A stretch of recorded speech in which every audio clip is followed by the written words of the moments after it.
श्रीगणेशाय नमः। अथ श्रीनारायणकृतं श्रीकृष्णस्तोत्रम्। नारायण उवाच।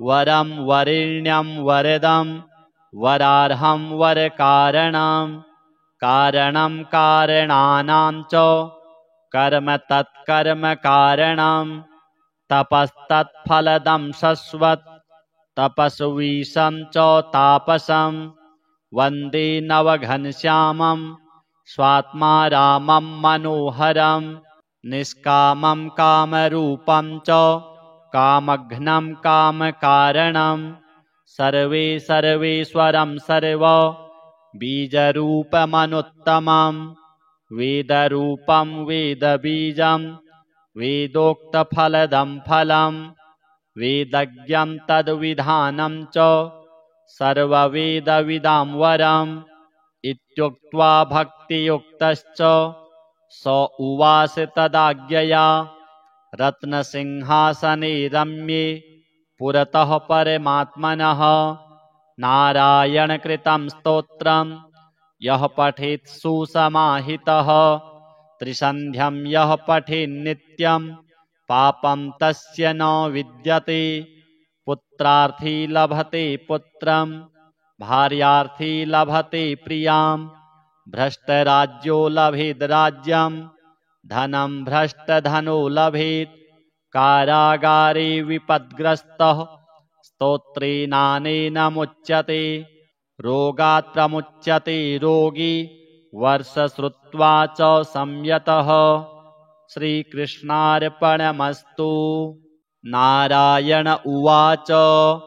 वरं वरेण्यं वरदं वरार्हं वरकारणं कारणं कारणानां च कर्म तत्कर्म कारणं तपस्तत्फलदं शश्वत् तपस्वीशं च तापसं वन्दे नवघनश्यामं स्वात्मा रामं मनोहरं निष्कामं कामरूपं च कामघ्नं कामकारणं सर्वे सर्वेश्वरं सर्व बीजरूपमनुत्तमं वेदरूपं वेदबीजं वेदोक्तफलदं फलं वेदज्ञं तद्विधानं च सर्ववेदविदां वरम् इत्युक्त्वा भक्तियुक्तश्च स उवास तदाज्ञया रत्नसिंहासने रम्ये पुरतः परमात्मनः। नारायणकृतं स्तोत्रं यः पठेत् सुसमाहितः त्रिसन्ध्यं यः पठेन्नित्यं पापं तस्य न विद्यते। पुत्रार्थी लभते पुत्रं भार्यार्थी लभते प्रियां भ्रष्टराज्यो लभेद् राज्यं धनं भ्रष्टधनो लभेत्। कारागारे विपद्ग्रस्तः स्तोत्रेणानेन मुच्यते रोगात् प्रमुच्यते रोगी वर्ष श्रुत्वा च संयतः। श्रीकृष्णार्पणमस्तु। नारायण उवाच। वरं वरेण्यं वरदं वरार्हं वरकारणं कारणं कारणानां च कर्म तत्कर्म कारणं तपस्तत्फलदं शश्वत् तपस्वीशं च तापसं वन्दे नवघनश्यामं स्वात्मा रामं मनोहरं निष्कामं कामरूपं च कामघ्नं कामकारणं सर्वे सर्वेश्वरं सर्व बीजरूपमनुत्तमं वेदरूपं वेदबीजं वेदोक्तफलदं फलं वेदज्ञं तद्विधानं च सर्ववेदविदां वरम् इत्युक्त्वा भक्तियुक्तश्च स उवास तदाज्ञया रत्नसिंहासने रम्ये पुरतः परमात्मनः। नारायणकृतं स्तोत्रं यः पठेत् सुसमाहितः त्रिसन्ध्यं यः पठेन्नित्यं पापं तस्य न विद्यते। पुत्रार्थी लभते पुत्रं भार्यार्थी लभते प्रियां भ्रष्टराज्यो लभेद् राज्यं धनं भ्रष्टधनो लभेत् कारागारे विपद्ग्रस्तः स्तोत्रेणानेन मुच्यते रोगात् प्रमुच्यते रोगी वर्ष श्रुत्वा च संयतः। श्रीकृष्णार्पणमस्तु। नारायण उवाच वरं वरेण्यं वरदं वरार्हं वरकारणं कारणं कारणानां च कर्म तत्कर्म कारणं तपस्तत्फलदं शश्वत् तपस्वीशं च तापसं वन्दे नवघनश्यामं स्वात्मा रामं मनोहरं निष्कामं कामरूपं च कामघ्नं कामकारणं सर्वेश्वरं सर्व बीजरूपमनुत्तमं वेदरूपं वेदबीजं वेदोक्तफलदं फलं वेदज्ञं तद्विधानं च सर्ववेदविदां वरम् इत्युक्त्वा भक्तियुक्तश्च स उवास तदाज्ञया रत्नसिंहासने रम्ये पुरतः परमात्मनः। नारायणकृतं स्तोत्रं यः पठेत् सुसमाहितः त्रिसन्ध्यं यः पठेन्नित्यं पापं तस्य न विद्यते। पुत्रार्थी लभते पुत्रं भार्यार्थी लभते प्रियां भ्रष्टराज्यो लभेद् राज्यं धनं भ्रष्टधनो लभेत् कारागारे विपद्ग्रस्तः स्तोत्रेणानेन मुच्यते रोगात् प्रमुच्यते रोगी वर्ष श्रुत्वा च संयतः। श्रीकृष्णार्पणमस्तु।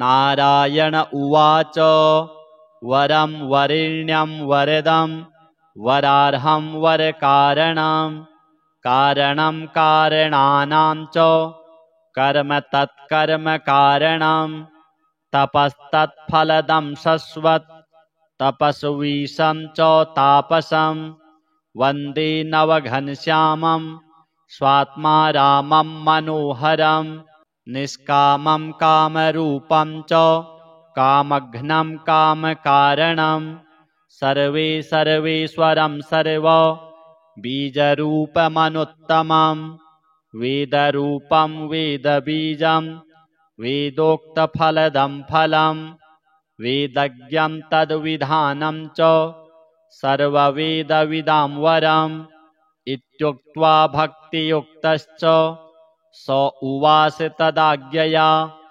रत्नसिंहासने रम्ये पुरतः परमात्मनः।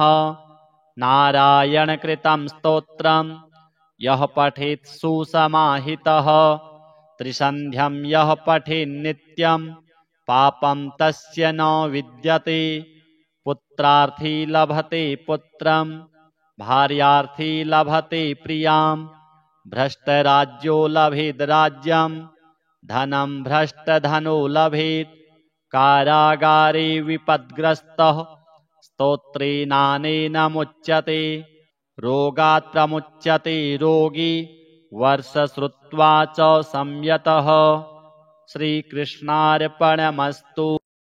नारायण उवाच वरं वरेण्यं वरदं वरार्हं वरकारणं कारणं कारणानां च कर्म तत्कर्म कारणं तपस्तत्फलदं शश्वत् तपस्वीशं च तापसं वन्दे नवघनश्यामं स्वात्मा रामं मनोहरं निष्कामं कामरूपं च कामघ्नं कामकारणं सर्वेश्वरं सर्व बीजरूपमनुत्तमं वेदरूपं वेदबीजं वेदोक्तफलदं फलं वेदज्ञं तद्विधानं च सर्ववेदविदां वरम् इत्युक्त्वा भक्तियुक्तश्च स उवास तदाज्ञया रत्नसिंहासने रम्ये पुरतः परमात्मनः नारायणकृतं स्तोत्रं यः पठेत् सुसमाहितः त्रिसन्ध्यं यः पठेन्नित्यं पापं तस्य न विद्यते पुत्रार्थी लभते पुत्रं भार्यार्थी लभते प्रियां भ्रष्टराज्यो लभेद् राज्यं धनं भ्रष्टधनो लभेत् कारागारे विपद्ग्रस्तः स्तोत्रेणानेन मुच्यते रोगात् प्रमुच्यते रोगी वर्षश्रुत्वा च संयतः श्रीकृष्णार्पणमस्तु। नारायण उवाच वरं वरेण्यं वरदं वरार्हं वरकारणं कारणं कारणानां च कर्म तत्कर्म कारणं तपस्तत्फलदं शश्वत् तपस्वीशं च तापसं वन्दे नवघनश्यामं स्वात्मा रामं मनोहरं निष्कामं कामरूपं च कामघ्नं कामकारणं सर्वेश्वरं सर्व बीजरूपमनुत्तमं वेदरूपं वेदबीजं वेदोक्तफलदं फलं वेदज्ञं तद्विधानं च सर्ववेदविदां वरम् इत्युक्त्वा भक्तियुक्तश्च स उवाच तदाज्ञया रत्नसिंहासने रम्ये पुरतः परमात्मनः नारायणकृतं स्तोत्रं यः पठेत् सुसमाहितः त्रिसन्ध्यं यः पठेन्नित्यं पापं तस्य न विद्यते पुत्रार्थी लभते पुत्रं भार्यार्थी लभते प्रियां भ्रष्टराज्यो लभेद् राज्यं धनं भ्रष्टधनो लभेत् कारागारे विपद्ग्रस्तः स्तोत्रेणानेन मुच्यते रोगात् प्रमुच्यते रोगी वर्षश्रुत्वा च संयतः श्रीकृष्णार्पणमस्तु।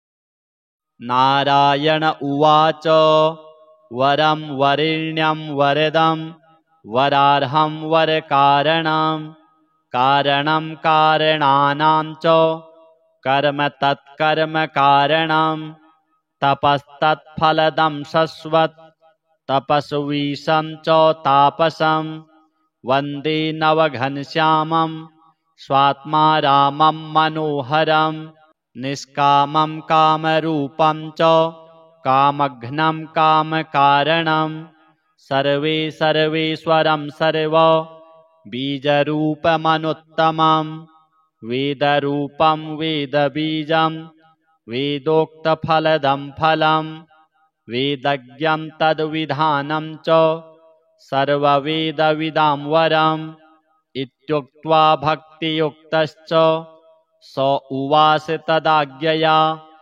रत्नसिंहासने रम्ये पुरतः परमात्मनः नारायणकृतं स्तोत्रं यः पठेत् सुसमाहितः त्रिसन्ध्यं यः पठेन्नित्यं पापं तस्य न विद्यते पुत्रार्थी लभते पुत्रं भार्यार्थी लभते प्रियां भ्रष्टराज्यो लभेद् राज्यं धनं भ्रष्टधनो लभेत् कारागारे विपद्ग्रस्तः स्तोत्रेणानेन मुच्यते रोगात् प्रमुच्यते रोगी वर्षश्रुत्वा च संयतः श्रीकृष्णार्पणमस्तु।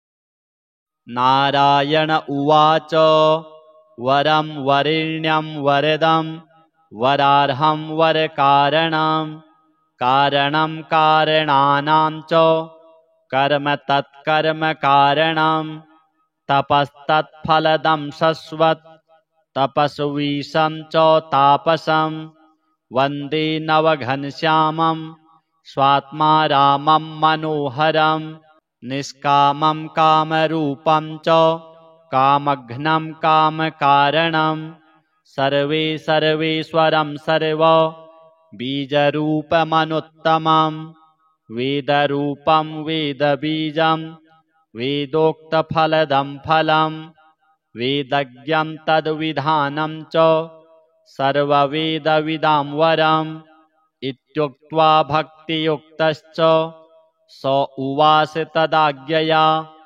रत्नसिंहासने रम्ये पुरतः परमात्मनः नारायणकृतं स्तोत्रम् यः पठेत् सुसमाहितः त्रिसन्ध्यं यः पठेन्नित्यं पापं तस्य न विद्यते पुत्रार्थी लभते पुत्रं भार्यार्थी लभते प्रियां भ्रष्टराज्यो लभेद् राज्यं धनं भ्रष्टधनो लभेत् कारागारे विपद्ग्रस्तः स्तोत्रेणानेन मुच्यते रोगात् प्रमुच्यते रोगी वर्षश्रुत्वा च संयतः श्रीकृष्णार्पणमस्तु।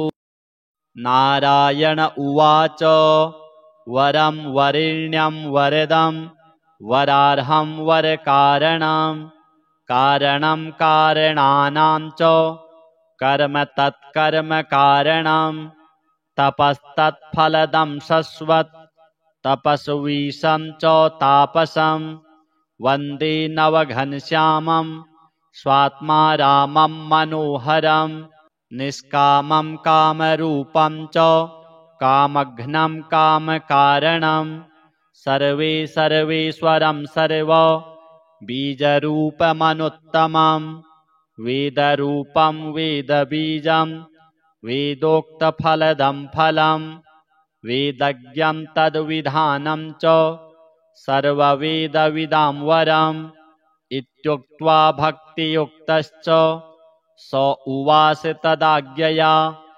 रत्नसिंहासने रम्ये पुरतः परमात्मनः नारायणकृतं स्तोत्रम् यः पठेत् सुसमाहितः त्रिसन्ध्यं यः पठेन्नित्यं पापं तस्य न विद्यते पुत्रार्थी लभते पुत्रं भार्यार्थी लभते प्रियां भ्रष्टराज्यो लभेद् राज्यं धनं भ्रष्टधनो लभेत् कारागारे विपद्ग्रस्तः स्तोत्रेणानेन मुच्यते रोगात् प्रमुच्यते रोगी वर्षश्रुत्वा च संयतः श्रीकृष्णार्पणमस्तु। नारायण उवाच वरं वरेण्यं वरदं वरार्हं वरकारणं कारणं कारणानां च कर्म तत्कर्म कारणं तपस्तत्फलदं शश्वत् तपस्वीशं च तापसं वन्दे नवघनश्यामं स्वात्मा रामं मनोहरं निष्कामं कामरूपं च कामघ्नं कामकारणं सर्वेश्वरं सर्व बीजरूपमनुत्तमं वेदरूपं वेदबीजं वेदोक्तफलदं फलं वेदज्ञं तद्विधानं च सर्ववेदविदां वरम् इत्युक्त्वा भक्तियुक्तश्च स उवाच तदाज्ञया रत्नसिंहासने रम्ये पुरतः परमात्मनः नारायणकृतं स्तोत्रम् यः पठेत् सुसमाहितः त्रिसन्ध्यं यः पठेन्नित्यं पापं तस्य न विद्यते पुत्रार्थी लभते पुत्रं भार्यार्थी लभते प्रियां भ्रष्टराज्यो लभेद् राज्यं धनं भ्रष्टधनो लभेत् कारागारे विपद्ग्रस्तः स्तोत्रेणानेन मुच्यते रोगात् प्रमुच्यते रोगी वर्षश्रुत्वा च संयतः श्रीकृष्णार्पणमस्तु। नारायण उवाच वरं वरेण्यं वरदं वरार्हं वरकारणं कारणं कारणानां च कर्म तत्कर्म कारणं तपस्तत्फलदं शश्वत् तपस्वीशं च तापसं वन्दे नवघनश्यामं स्वात्मा रामं मनोहरं निष्कामं कामरूपं च कामघ्नं कामकारणं सर्वेश्वरं सर्व बीजरूपमनुत्तमं वेदरूपं वेदबीजं वेदोक्तफलदं फलं वेदज्ञं तद्विधानं च सर्ववेदविदां वरम् इत्युक्त्वा भक्तियुक्तश्च स उवाच तदाज्ञया रत्नसिंहासने रम्ये पुरतः परमात्मनः नारायणकृतं स्तोत्रं यः पठेत् सुसमाहितः त्रिसन्ध्यं यः पठेन्नित्यं पापं तस्य न विद्यते पुत्रार्थी लभते पुत्रं भार्यार्थी लभते प्रियां भ्रष्टराज्यो लभेद् राज्यं धनं भ्रष्टधनो लभेत् कारागारे विपद्ग्रस्तः स्तोत्रेणानेन मुच्यते रोगात् प्रमुच्यते रोगी वर्षश्रुत्वा च संयतः श्रीकृष्णार्पणमस्तु। नारायण उवाच वरं वरेण्यं वरदं वरार्हं वरकारणं कारणं कारणानां च कर्म तत्कर्मकारणं तपस्तत्फलदं शश्वत् तपस्वीशं च तापसं वन्दे नवघनश्यामं स्वात्मा रामं मनोहरं निष्कामं कामरूपं च कामघ्नं कामकारणं सर्वेश्वरं सर्व बीजरूपमनुत्तमं वेदरूपं वेदबीजं वेदोक्तफलदं फलं वेदज्ञं तद्विधानं च सर्ववेदविदां वरम् इत्युक्त्वा भक्तियुक्तश्च स उवाच तदाज्ञया रत्नसिंहासने रम्ये पुरतः परमात्मनः नारायणकृतं स्तोत्रं यः पठेत् सुसमाहितः त्रिसन्ध्यं यः पठेन्नित्यं पापं तस्य न विद्यते पुत्रार्थी लभते पुत्रं भार्यार्थी लभते प्रियां भ्रष्टराज्यो लभेद् राज्यं धनं भ्रष्टधनो लभेत् कारागारे विपद्ग्रस्तः स्तोत्रेणानेन मुच्यते रोगात् प्रमुच्यते रोगी वर्षश्रुत्वा च संयतः श्रीकृष्णार्पणमस्तु। नारायण उवाच वरं वरेण्यं वरदं वरार्हं वरकारणं कारणं कारणानां च कर्म तत्कर्मकारणं तपस्तत्फलदं शश्वत् तपस्वीशं च तापसं वन्दे नवघनश्यामं स्वात्मा रामं मनोहरं निष्कामं कामरूपं च कामघ्नं कामकारणं सर्वेश्वरं सर्व बीजरूपमनुत्तमं वेदरूपं वेदबीजं वेदोक्तफलदं फलं वेदज्ञं तद्विधानं च सर्ववेदविदां वरम् इत्युक्त्वा भक्तियुक्तश्च स उवाच तदाज्ञया रत्नसिंहासने रम्ये पुरतः परमात्मनः नारायणकृतं स्तोत्रं यः पठेत् सुसमाहितः त्रिसन्ध्यं यः पठेन्नित्यं पापं तस्य न विद्यते पुत्रार्थी लभते पुत्रं भार्यार्थी लभते प्रियां भ्रष्टराज्यो लभेद् राज्यं धनं भ्रष्टधनो लभेत् कारागारे विपद्ग्रस्तः स्तोत्रेणानेन मुच्यते रोगात् प्रमुच्यते रोगी वर्षश्रुत्वा च संयतः श्रीकृष्णार्पणमस्तु।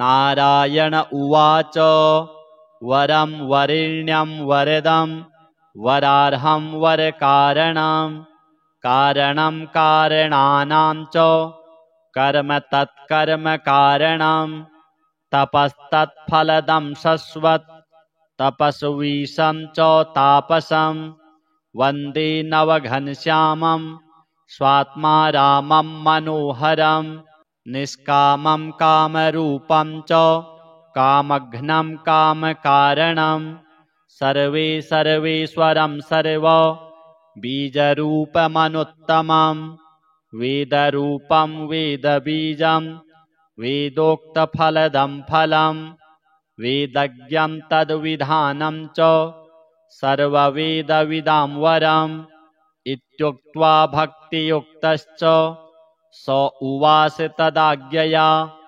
रत्नसिंहासने रम्ये पुरतः परमात्मनः नारायणकृतं स्तोत्रं यः पठेत् सुसमाहितः त्रिसन्ध्यं यः पठेन्नित्यं पापं तस्य न विद्यते पुत्रार्थी लभते पुत्रं भार्यार्थी लभते प्रियां भ्रष्टराज्यो लभेद् राज्यं धनं भ्रष्टधनो लभेत् कारागारे विपद्ग्रस्तः स्तोत्रेणानेन मुच्यते रोगात् प्रमुच्यते रोगी वर्षश्रुत्वा च संयतः श्रीकृष्णार्पणमस्तु। नारायण उवाच वरं वरेण्यं वरदं वरार्हं वरकारणं कारणं कारणानां च कर्म तत्कर्मकारणं तपस्तत्फलदं शश्वत् तपस्वीशं च तापसं वन्दे नवघनश्यामं स्वात्मा रामं मनोहरं निष्कामं कामरूपं च कामघ्नं कामकारणं सर्वेश्वरं सर्व बीजरूपमनुत्तमं वेदरूपं वेदबीजं वेदोक्तफलदं फलं वेदज्ञं तद्विधानं च सर्ववेदविदां वरम् इत्युक्त्वा भक्तियुक्तश्च स उवाच तदाज्ञया रत्नसिंहासने रम्ये पुरतः परमात्मनः नारायणकृतं स्तोत्रं यः पठेत् सुसमाहितः त्रिसन्ध्यं यः पठेन्नित्यं पापं तस्य न विद्यते पुत्रार्थी लभते पुत्रं भार्यार्थी लभते प्रियां भ्रष्टराज्यो लभेद् राज्यं धनं भ्रष्टधनो लभेत् कारागारे विपद्ग्रस्तः स्तोत्रेणानेन मुच्यते रोगात् प्रमुच्यते रोगी वर्षश्रुत्वा च संयतः श्रीकृष्णार्पणमस्तु। नारायण उवाच वरं वरेण्यं वरदं वरार्हं वरकारणं कारणं कारणानां च कर्म तत्कर्मकारणं तपस्तत्फलदं शश्वत् तपस्वीशं च तापसं वन्दे नवघनश्यामं स्वात्मा रामं मनोहरं निष्कामं कामरूपं च कामघ्नं कामकारणं सर्वेश्वरं सर्व बीजरूपमनुत्तमं वेदरूपं वेदबीजं वेदोक्तफलदं फलं वेदज्ञं तद्विधानं च सर्ववेदविदां वरम् इत्युक्त्वा भक्तियुक्तश्च स उवाच तदाज्ञया रत्नसिंहासने रम्ये पुरतः परमात्मनः नारायणकृतं स्तोत्रं यः पठेत् सुसमाहितः त्रिसन्ध्यं यः पठेन्नित्यं पापं तस्य न विद्यते पुत्रार्थी लभते पुत्रं भार्यार्थी लभते प्रियां भ्रष्टराज्यो लभेद् राज्यं धनं भ्रष्टधनो लभेत् कारागारे विपद्ग्रस्तः स्तोत्रेणानेन मुच्यते रोगात् प्रमुच्यते रोगी वर्ष श्रुत्वा च संयतः। श्रीकृष्णार्पणमस्तु। नारायण उवाच वरं वरेण्यं वरदं वरार्हं वरकारणं कारणं कारणानां च कर्म तत्कर्म कारणं तपस्तत्फलदं शश्वत् तपस्वीशं च तापसं वन्दे नवघनश्यामं स्वात्मा रामं मनोहरं निष्कामं कामरूपं च कामघ्नं कामकारणं सर्वेश्वरं सर्व बीजरूपमनुत्तमं वेदरूपं वेदबीजं वेदोक्तफलदं फलं वेदज्ञं तद्विधानं च सर्ववेदविदां वरम् इत्युक्त्वा भक्तियुक्तश्च स उवास तदाज्ञया रत्नसिंहासने रम्ये पुरतः परमात्मनः। नारायणकृतं स्तोत्रं यः पठेत् सुसमाहितः त्रिसन्ध्यं यः पठेन्नित्यं पापं तस्य न विद्यते। पुत्रार्थी लभते पुत्रं भार्यार्थी लभते प्रियां भ्रष्टराज्यो लभेद् राज्यं धनं भ्रष्टधनो लभेत्। कारागारे विपद्ग्रस्तः स्तोत्रेणानेन मुच्यते रोगात् प्रमुच्यते रोगी वर्ष श्रुत्वा च संयतः। श्रीकृष्णार्पणमस्तु।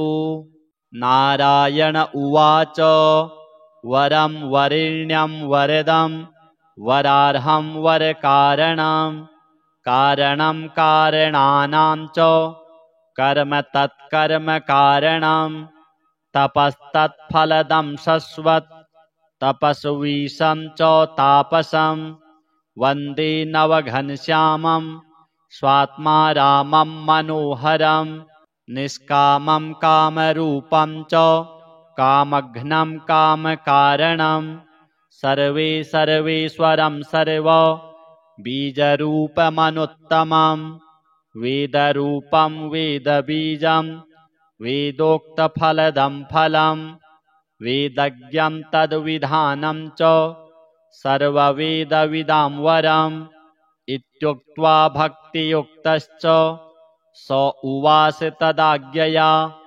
रत्नसिंहासने रम्ये पुरतः परमात्मनः। नारायणकृतं स्तोत्रं यः पठेत् सुसमाहितः त्रिसन्ध्यं यः पठेन्नित्यं पापं तस्य न विद्यते। पुत्रार्थी लभते पुत्रं भार्यार्थी लभते प्रियां भ्रष्टराज्यो लभेद् राज्यं धनं भ्रष्टधनो लभेत्। कारागारे विपद्ग्रस्तः स्तोत्रेणानेन मुच्यते रोगात् प्रमुच्यते रोगी वर्ष श्रुत्वा च संयतः। श्रीकृष्णार्पणमस्तु।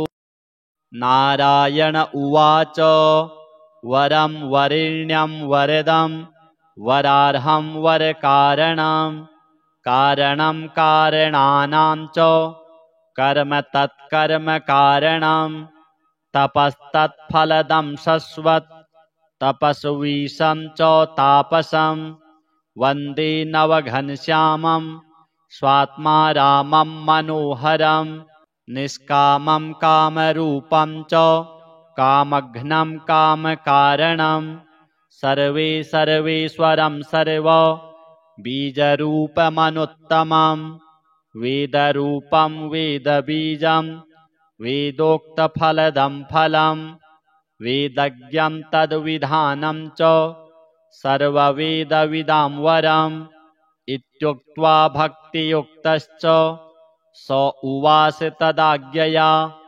रत्नसिंहासने रम्ये पुरतः परमात्मनः।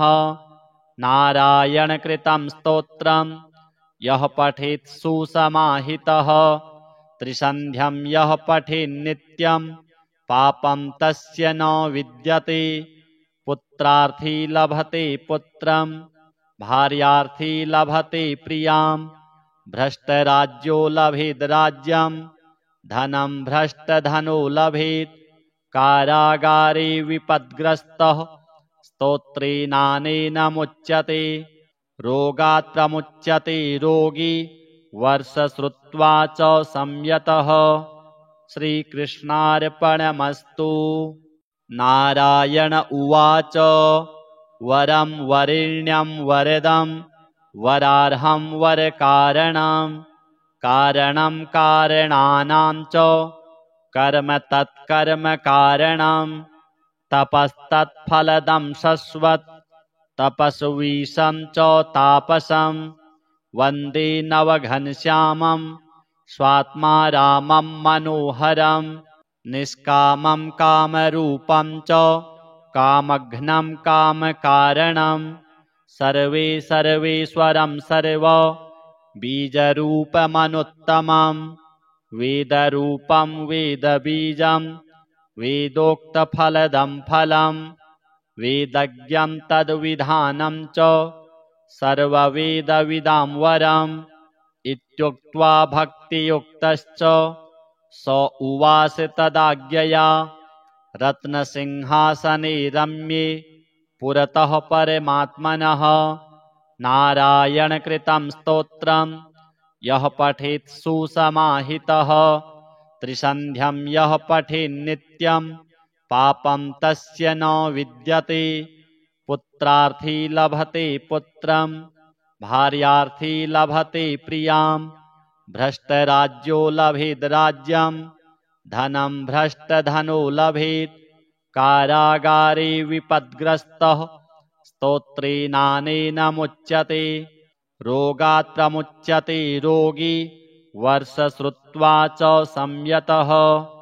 श्रीकृष्णार्पणमस्तु।